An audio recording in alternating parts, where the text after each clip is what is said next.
서울시장 보궐선거 관련 소식입니다. 더불어민주당에 이어 국민의힘 경선 주자들의 TV토론회가 진행됐습니다. 주도권 토론에서는 예상대로 오세훈, 나경원 후보 간 공방이 이어지기도 했습니다. 취재기자 자리했습니다. 자, 천성 기자 어서 오시죠. 국민의힘 토론회는 MBC 100분 토론이었죠. 이 전체적인 분위기는 어땠습니까? 네, 지난주 더불어민주당 토론회에 이어 어제는 국민의힘 경선 후보 사자간 토론회가 진행됐습니다. 네. 모두 발언을 시작으로 대표 공약 발표가 있었고요. 서울시 현안인 부동산 문제 그리고 당 내 문제, 제3지대 단일화 논의 등 공통 질문도 던져졌습니다. 시작은 매우 무난했습니다. 너무 차분해서 흥미 요소가 조금 떨어지는 것 아니냐는 개인적인 생각이 들었는데요. 역시 주도권 토론에서 핵심 주자 간 날선 공방이 벌어지기도 했습니다. 네, 여론조사에서 앞서고 있는 오세훈, 나경원 후보 얘기죠? 네, 맞습니다. 시작은 나경원 후보였습니다. 오세훈 후보를 향해 2011년 무상급식으로 시장직을 걸어서 사퇴했다며 스스로 내팽개쳐버린 시장직을 다시 구한다는 것이 과연 명분이 있느냐라고 물었는데요. 네. 오세훈 후보의 답변은 이랬습니다. 가치를 놓고 싸운 것은 후회하지 않는다. 다만 자리를 건 것에 대해서는 죄송하게 생각하고 있다고 말했습니다. 오세훈 후보 역시 나경원 후보를 향해 일침을 가했습니다.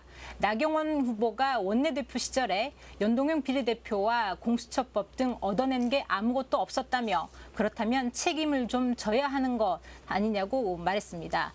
조은희 후보도 나경원 후보를 향한 기싸움을 했습니다. 지난번 토론회에서 나 후보의 공약 전체 예산과 혜택받은 주민의 수를 물었는데요.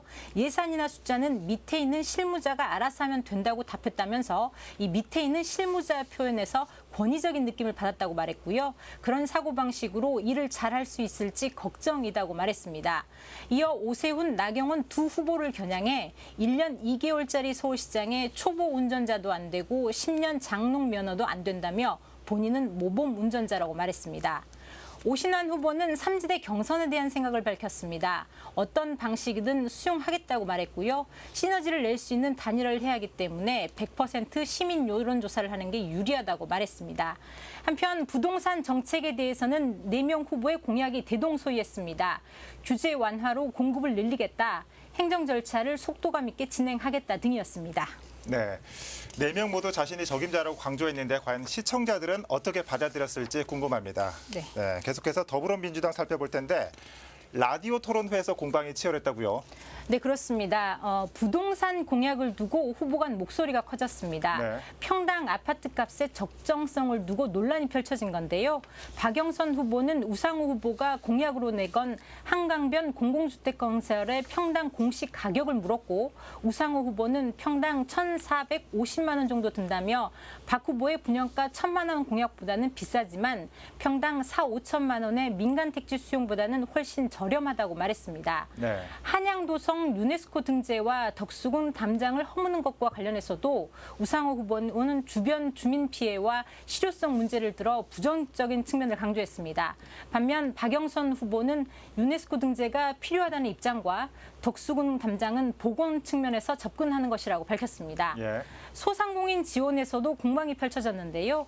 박영선 후보의 소상공인 5천만 원 무이자 대출에 대해서 우상호 후보가 형평성 문제를 제기했고 박영선 후보는 기준을 마련하면 선별 지원할 수 있다며 반박했습니다. 네, 경선 막바지 두 후보의 정책 경쟁이 치열합니다. 그런데 어젯밤에는 박영선 후보와 시대전환 조정훈 후보가 정책 토론을 벌였다고요? 네, 그렇습니다. 어제 영등포구 리얼미터 스튜디오에서 정책 토론을 펼쳤습니다. 네. 집값 안정에는 공감이 있었습니다. 다만 박영선 후보는 21분 도시 건설을 통한 강남북 균형 발전을 언급했고요. 조정훈 후보는 SH공사의 주식 상장을 통한 기존 주택 매입을 방법으로 들었습니다.